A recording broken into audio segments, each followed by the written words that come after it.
His point is we need energy growth. Without energy growth, we can have no industrial growth. And it saved the AI industry. I got to tell you flat out, if not for his pro-growth energy policy, we would not be able to build factories for AI. We would not be able to build chip factories. We surely won't be able to build supercomputer factories. None of that stuff would be possible. And without all of that, construction jobs would be challenged, right? Electrician jobs. All of these jobs that are now flourishing would be challenged. And so I think he's got it right. We need energy growth. We want to reindustrialize the United States. We need to be back in manufacturing. Every successful person doesn't need to have a PhD.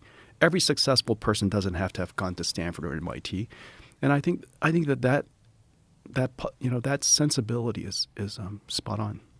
Now, when we're talking about technology growth and energy growth, there's a lot of people that go, "Oh no, that's not what we need. We need to, simplify our lives and get back." But the real issue is that we're in the middle of a giant technology race.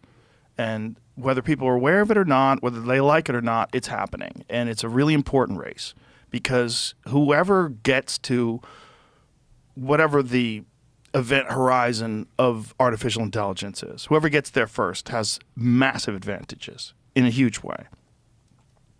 You agree with that? Well, first, I will say that we are in a technology race, and we are always in a technology race. We've been in a technology race with somebody forever. Right. Since the Industrial Revolution, we've been in a technology race. Since the Manhattan Project. Yeah. Or even going back to the discovery of energy, right?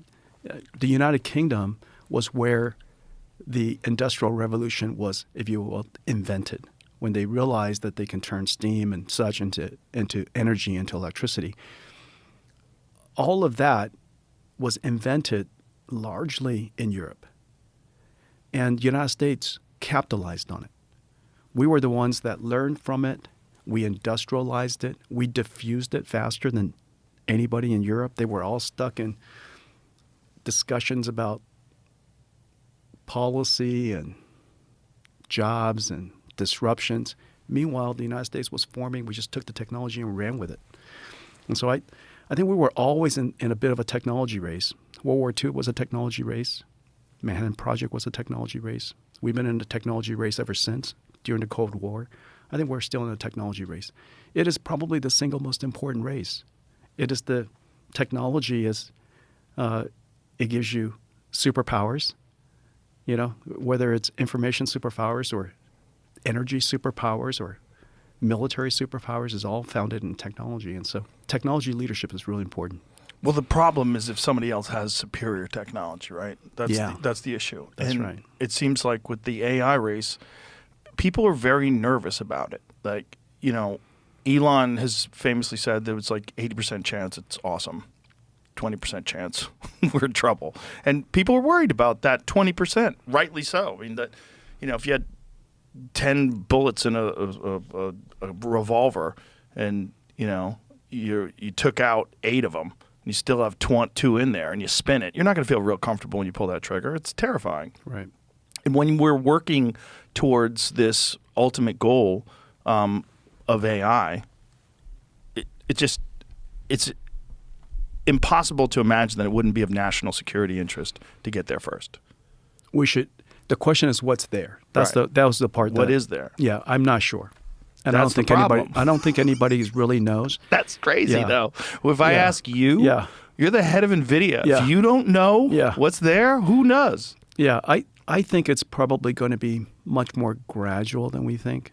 It won't be a moment. It won't be as if somebody arrived and nobody else has. I don't think it's going to be like that. I think it's going to be things that just get better and better and better and better, just like technology does. So you are rosy about the future. You're very optimistic about what's going to happen with AI. Obviously, will you make the best AI chips in the world? You probably better be. If history is a guide, we were always concerned about new technology. Humanity has always been concerned about new technology. There's always somebody who's thinking. There are always a lot of people who are quite concerned. We're quite concerned. And so if history is a guide, it is the case that all of this concern is channeled into making the technology safer.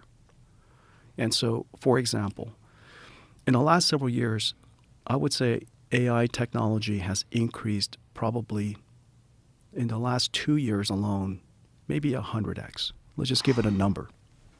Okay? It's like a car 2 years ago was 100 times slower. So AI is 100 times more capable today. Now, how did we channel that technology? How do we channel all of that power? We directed it